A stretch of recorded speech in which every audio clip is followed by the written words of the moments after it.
Hey everybody, we're going to talk about making these fabric cloth masks. We make masks because masks make jobs.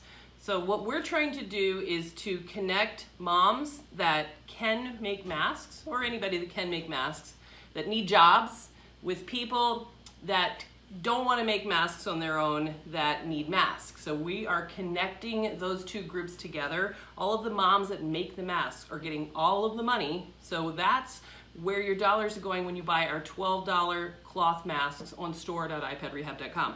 But I want for you guys to also consider doing this locally at home. So can you make a mask for your family, for yourself?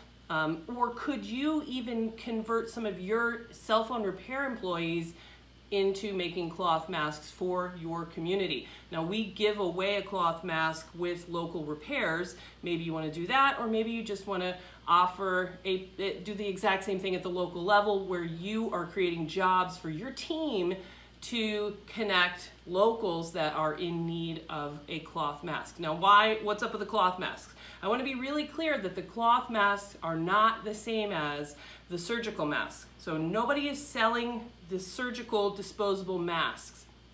Those are the PPE for the hospitals and the medical professionals. So that's where those all go. And the states are starting to ask all of us to wear cloth face coverings when we're out in public. As the CDC recognizes that there is significant asymptomatic transmission of the COVID-19 coronavirus in our communities. That means that wearing just a piece of cloth, not a medical grade mask, but just a piece of cloth over your face will help keep your aerosolized breath particles to yourself instead of infecting everybody that is around you. The CDC, I encourage you to look at their website because they tell you and show you a way to make a cloth face covering with just a rolled up t-shirt and a couple of rubber bands. That absolutely will work. So please do that if you need one. You don't have to go to all this trouble to sew one yourself. You don't have to buy one. You can be safe just by getting some cloth in front of your face. Now, with that said, the next thing I did in the missing clip was to review the different types of cloth face masks that are out there. One of the more popular styles is the Olsen pattern. So if you want to look up the Olsen pattern, that one is the sort of fitted looking one that you might have seen around. And that one requires a little bit more experience with sewing. It's a cut out multiple piece pattern. Look up OLSON, Olsen pattern, and you can go that route. And then here I'll return to the video where we are going to look at some different styles of the other common type, the surgical mask style. And then I'm going to show you how to work with what you have and we're going to make one. If you would like to have the elastic style, can't find any elastic, you can do this. This is one of the ones I made for the kid. And these are just those hair bands. So this is cut one of the hair elastics. And this size, this works really well for a kid. And this is one of the ones my daughters, this is like their main mask that they wear whenever we go out. The one that I think is most comfortable though is this style here. So on these styles, I have swapped out the binding, and instead on this one I used ribbon because that's what I had. And on this one I used a different type of ribbon, but both of these have fold over elastic along this entire length. And this is my favorite mask style. So fold over elastic may or may not be hard to find, I don't know. We had tons and tons of this from our local initiative Making Cloth Diapers 10 years ago. So we have tons of this that we are putting into these masks that were just sort of like from the stash. So when you sew with a fold over elastic on here, which you kind of stretch out as you sew, it makes this really stretchy, and as a result, this mask will sit on your face and it will form sort of a nice comfortable border. It will kind of groove to your face. I really like that. So I'm making them like this when I can, when I have the right materials. All right, so those are some different versions. You'll probably end up with what you have around making this mask. But depending on whether or not you have elastic, you have those other options. All right, so then let's talk about what does it take to actually make one of these. So the first thing I'm going to do is get my pattern. Now I use this pattern, but I made it a little bit wider. I think the ones that are wider are a little bit better. Oh, one more detail about these elastics. If you go with one of these, sew on the 1/4 inch elastic, which you can even cut open a bungee cord and get some elastic. So if you really like that, you can look hard. You can be creative, try to find something. You have to sometimes guess a little bit on how long to make the loop. Because if you make the loop really long, then you put it on and it doesn't fit you. That's why the ones that we're making to the moms are putting out to sell, we're using just the ties so that you can really get a good fit for yourself. If you're making one for you personally, then you can monkey around with and cut elastic and keep doing it until the elastic fits you like a surgical mask. And the other thing that you can do to the other ear saver idea is that you can take a piece of something like some sort of like a heavy duty ribbon or something called like binding, and then you can sew a couple of buttons. This is another kind of cool idea out there. You can sew buttons like that.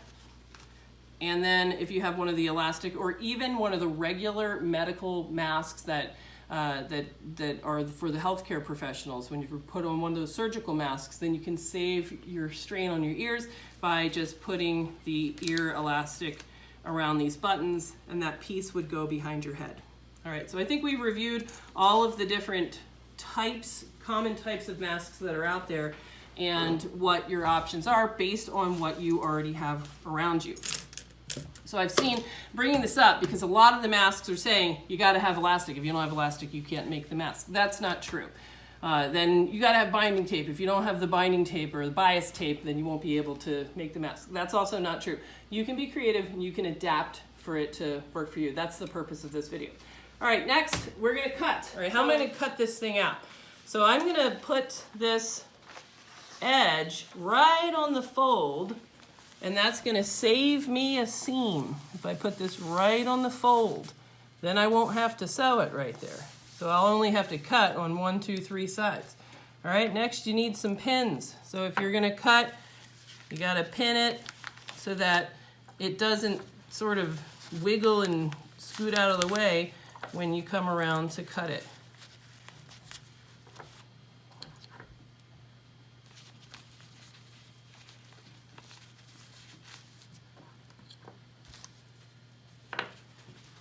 Make sure you put the pins through both layers of the fabric.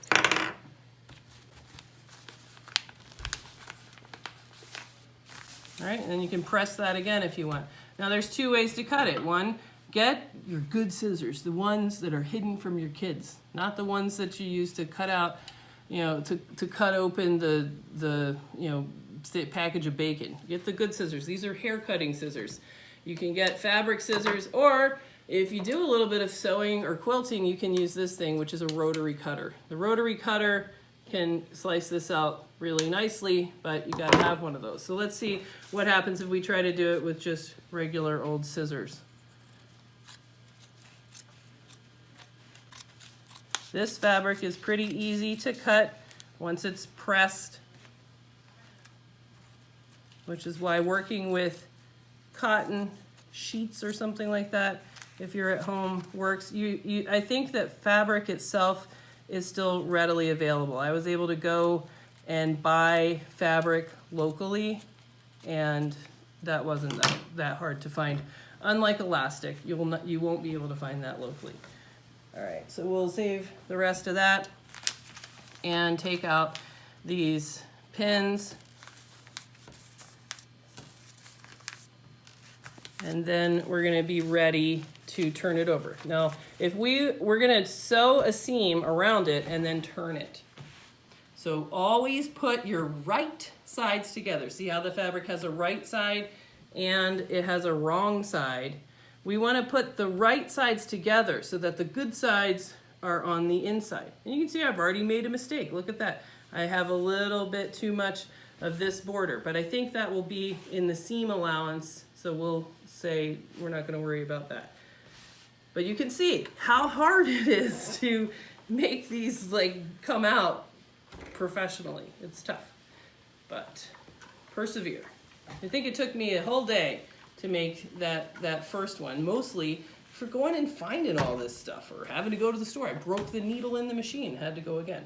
All right, this is what it should look like when you're ready to sew. All right, if you're gonna add elastic, now's the time to do that. So if you had a little piece of elastic, you would actually put it in between these layers like this.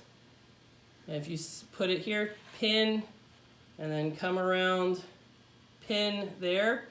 You know, if you pin it and then sew with the elastic inside, that's how you'll end up with the elastic on the ready to go on your ears. All right, same thing if I was doing one like this with ribbon.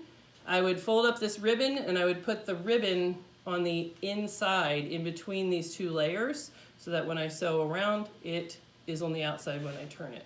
All right, let's put some pins in the fabric. And this kind I'm gonna do with the fold over elastic, and I'm gonna use the homemade bias tape for the ties. All right, so right sides together, let's go to the sewing machine.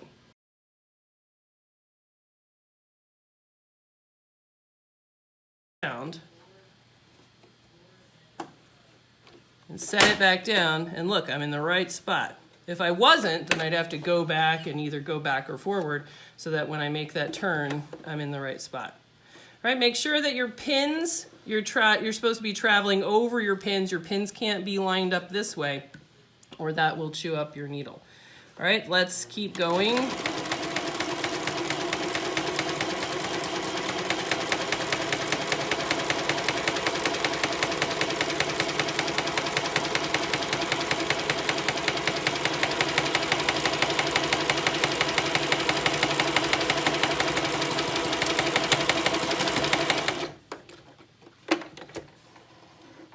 And then we'll cut it.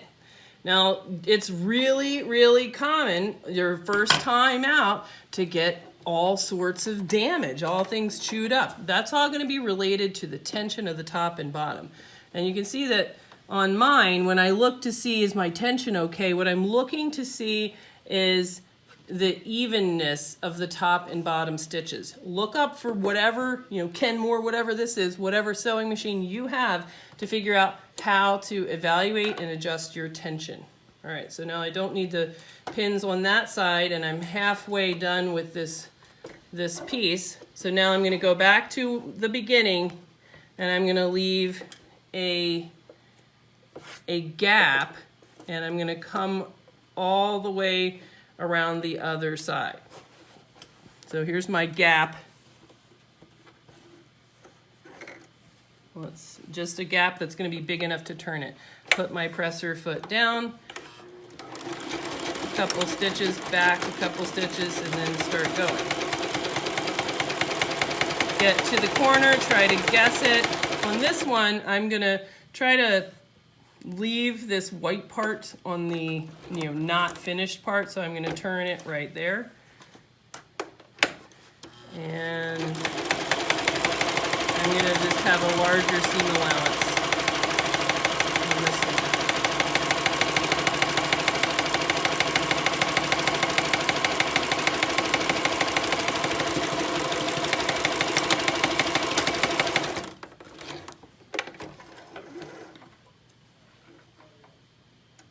All right. And that's what this looks like so far. My seam goes all the way around except for this gap. So let's take the pins out, and now we're ready to turn the work. So we're gonna clip the corners and turn it. So clipping the corners means you're gonna just snip the bulk away at these corners. So let's snip, snip, and snip, snip. That just kind of makes the corners kind of come out fairly pointy like you would expect them to be. All right, once I've snipped my corners, we're gonna turn it and see what it looks like. Then we're gonna head back over and press it again once turned.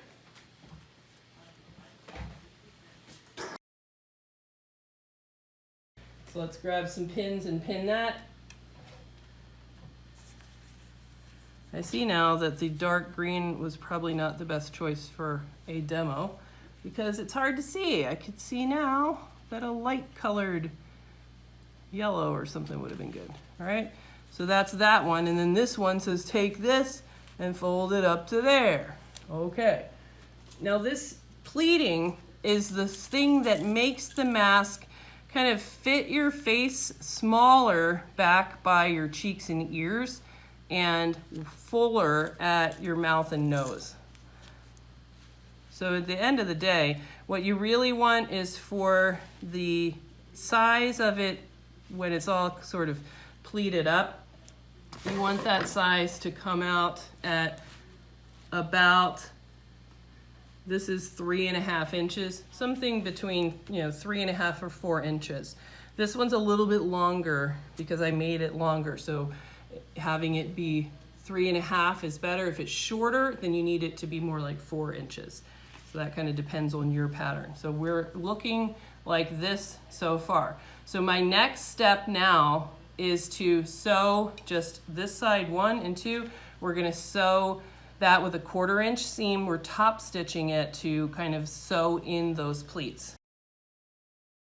These strips pre-made, or if you're buying the bias tape, probably $3 or $4. And then if you're doing it completely by hand, then less.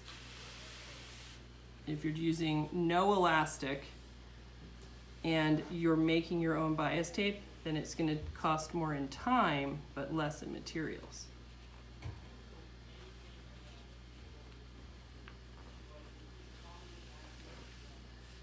All right, the second press for that one strip is done. Now the third press.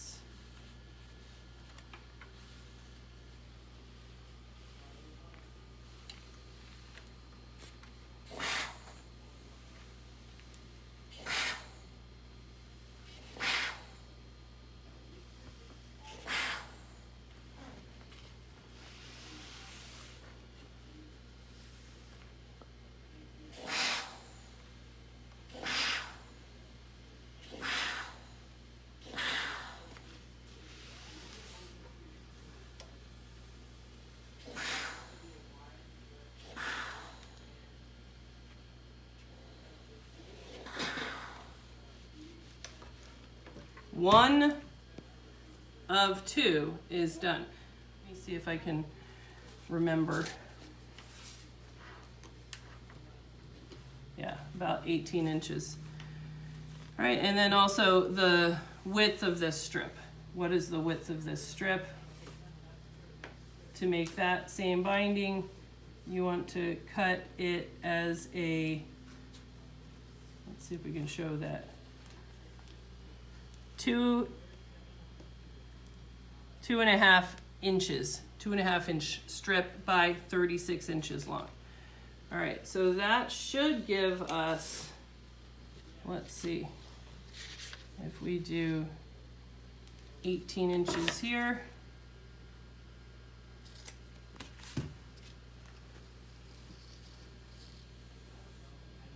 Nope, we need another strip. All right, so that's 2, and we're gonna have to make another one of those. So let's make this one. Finished up a second piece of this homemade bias tape, and we're gonna cut it. Now we're gonna go sew these on. So the tape is going to be our ties. So we're gonna do the 4 corners. So we can just kind of pin them on, and the way we're gonna do it is we're going to start them right about here. These are eventually going to be covered up with the fold over elastic. Now if you don't have the fold over elastic, then you're gonna cut these long at 36 or 38 inches, and then you're just gonna kind of run the entire thing, find the center, run this one like this.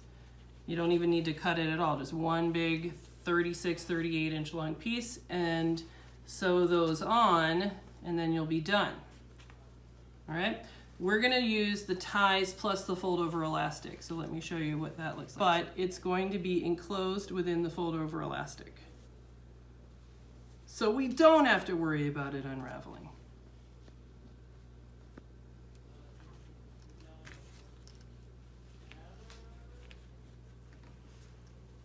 All right, so now let's go sew those 4 strips. We're gonna use a zigzag stitch, so switch over to a zigzag stitch, and I'm still using kind of the normal stitch length, which is stitch length 2 for me.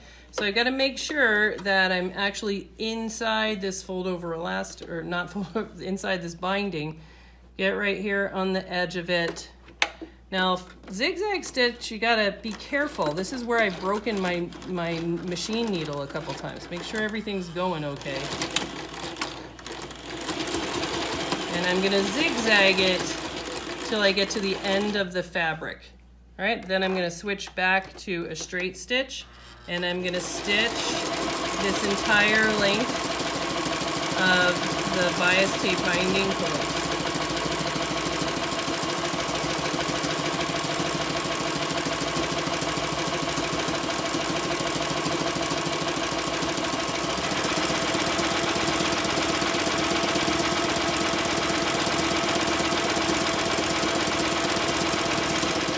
I'm gonna stop really close to the end, and then I'm gonna make the end finished so that it doesn't unravel. So I'm gonna cut it to be a point kind of like this. And there may be a better way or more standard way to do this. I don't know, this is just what I've been doing. Let me cut off these ones as well.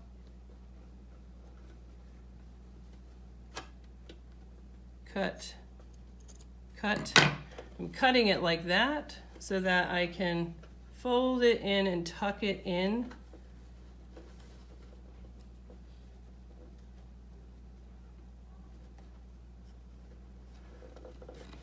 And have it make a nice little blunt end that can't unravel. So let's get to the end and then back stitch a couple stitches so that it will not come out. And that should look like this. All right, so that's one. I'm going to do the other 3.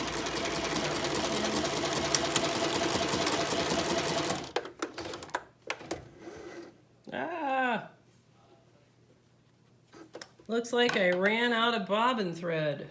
That happens, so I've got to wind more bobbin. So let's see what that looks like on this machine.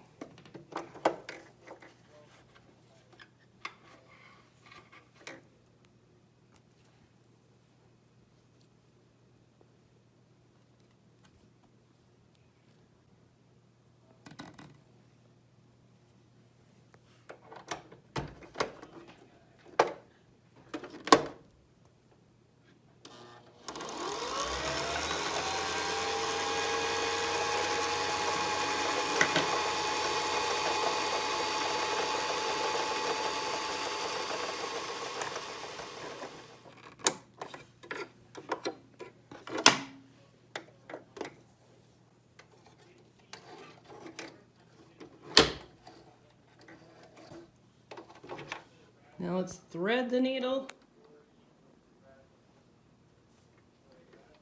Threading the needle is increasingly difficult after 40.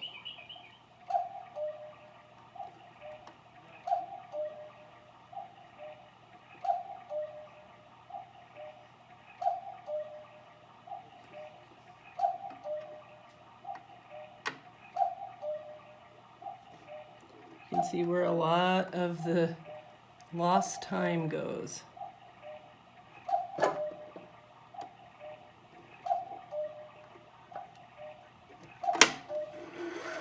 Okay, pull up the bobbin.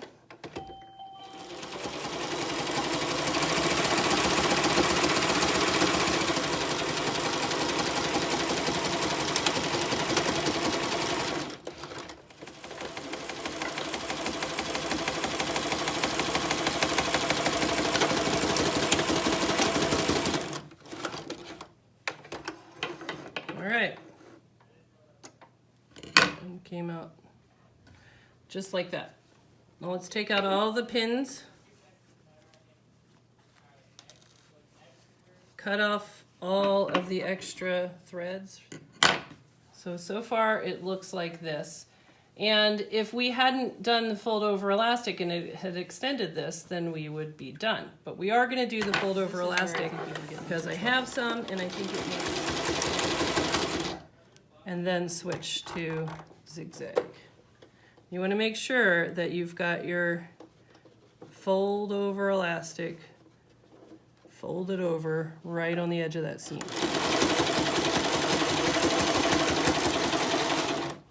All right, so now once you're going a little bit, pull the elastic and hold it really tight and then sew up to that point.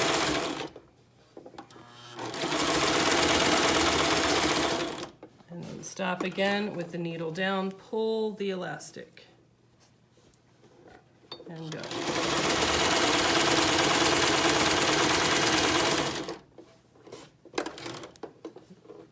Keep stretching that elastic tight and making sure that nothing is bunched up or under.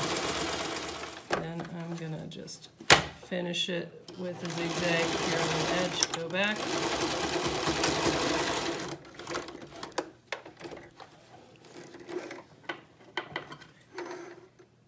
And then I'm gonna just cut it right there.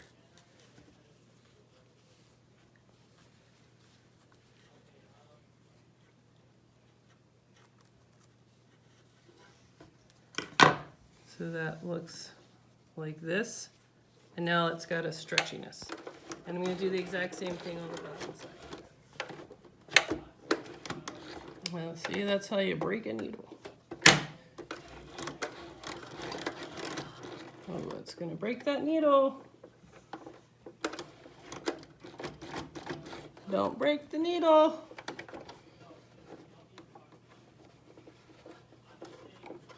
We're going to have to just start it up a little bit. There we go.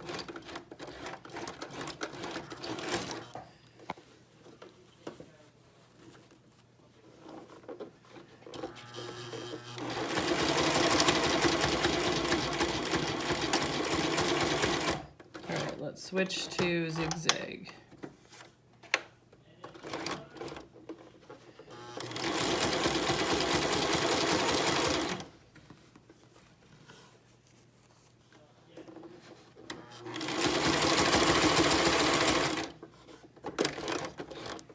Stretch it.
All right, so there we go. So it's finished. Let's try this one on. So we're gonna tie it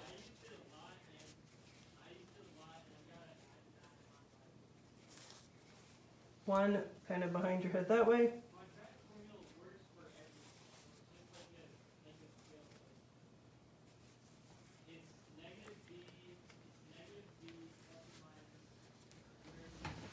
And then you can kind of fit it around your ears, and you can fit it around your face.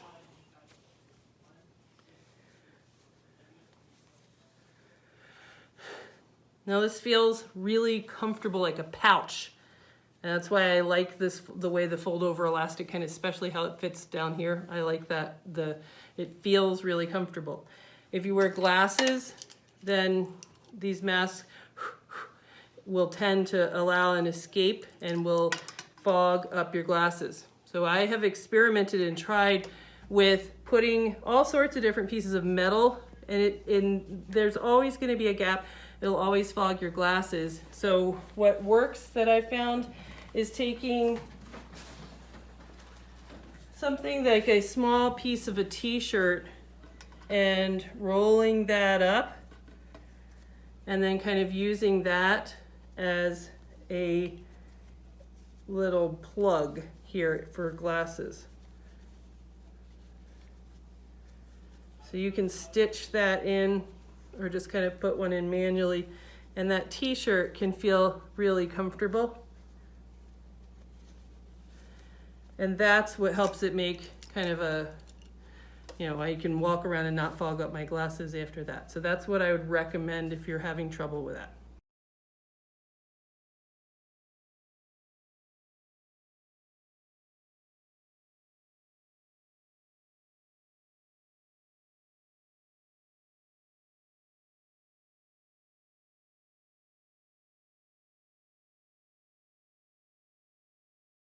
Not satin made masks, not done repairs for free, nothing.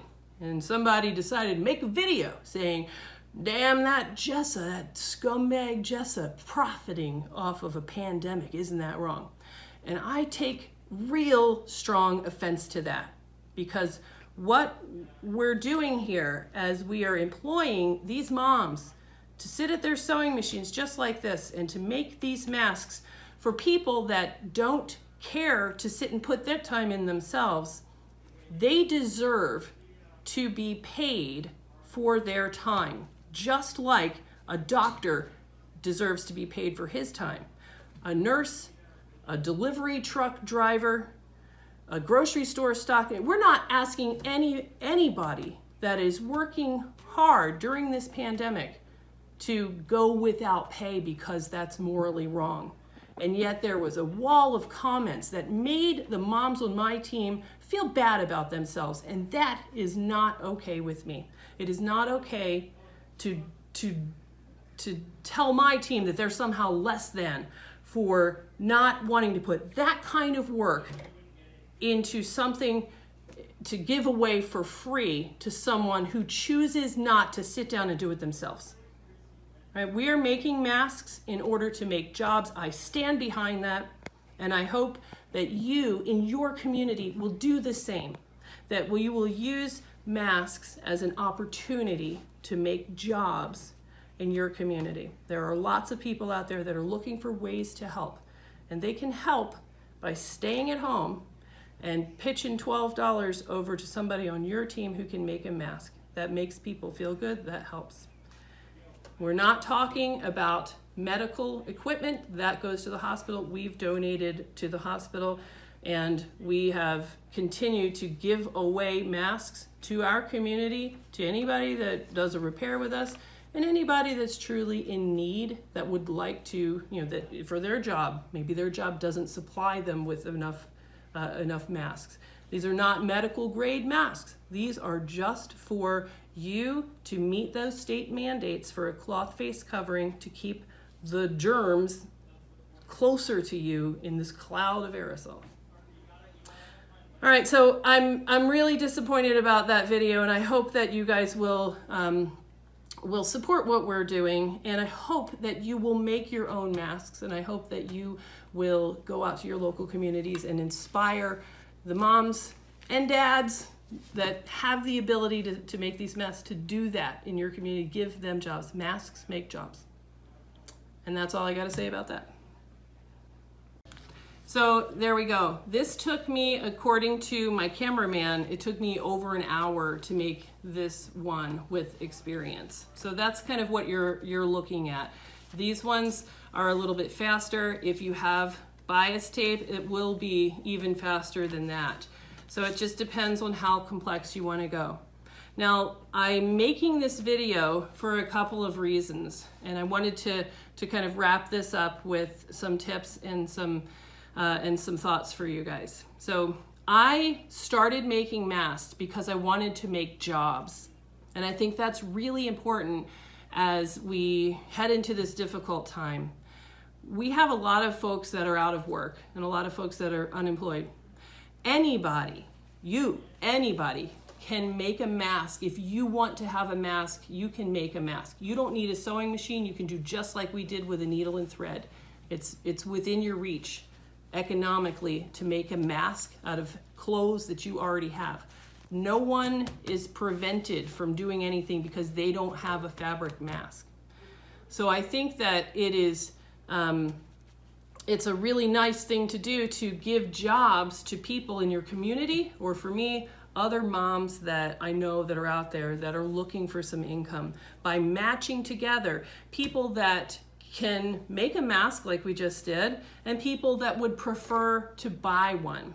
So we've set a price on these masks at $12, which is incredibly cheap, as you can see, for what it actually takes to produce. So at $12 a mask, you can order one from us, which that your $12 is going to go to paying the person who ships the order, and the rest of it is going to go to the person who makes that mask, the actual mask maker. So we're making masks in order to make jobs. I woke up this morning really proud of having found a way to give some employment to some women that I know. And then I read a wall of negative criticism on the last video that I made that talked about how we're keeping ourselves safe. And it sounds like there's someone out there who has, as far as I can tell, done nothing to contribute to the community for helping out with this epidemic, meaning not sat and made masks, not done repairs for free, nothing. And somebody decided to make a video saying, damn that Jessa, that scumbag Jessa, profiting off of a pandemic, isn't that wrong? And I take real strong offense to that, because what we're doing here as we are employing these moms to sit at their sewing machines just like this and to make these masks for people that don't care to sit and put their time in themselves, they deserve to be paid for their time, just like a doctor deserves to be paid for his time. A nurse, a delivery truck driver, a grocery store stocking. We're not asking anybody that is working hard during this pandemic to go without pay because that's morally wrong. And yet there was a wall of comments that made the moms on my team feel bad about themselves, and that is not okay with me. It is not okay to tell my team that they're somehow less than for not wanting to put that kind of work into something to give away for free to someone who chooses not to sit down and do it themselves. Right? We are making masks in order to make jobs. I stand behind that, and I hope that you in your community will do the same, that you will use masks as an opportunity to make jobs in your community. There are lots of people out there that are looking for ways to help, and they can help by staying at home and pitching $12 over to somebody on your team who can make a mask. That makes people feel good. That helps. We're not talking about medical equipment. That goes to the hospital. We've donated to the hospital And we have continued to give away masks to our community, to anybody that does a repair with us, and anybody that's truly in need that would like to, that for their job, maybe their job doesn't supply them with enough masks. These are not medical grade masks. These are just for you to meet those state mandates for a cloth face covering to keep the germs closer to you in this cloud of aerosol. All right, so I'm really disappointed about that video, and I hope that you guys will support what we're doing, and I hope that you will make your own masks, and I hope that you will go out to your local communities and inspire the moms and dads that have the ability to make these masks to do that in your community. Give them jobs. Masks make jobs. And that's all I got to say about that.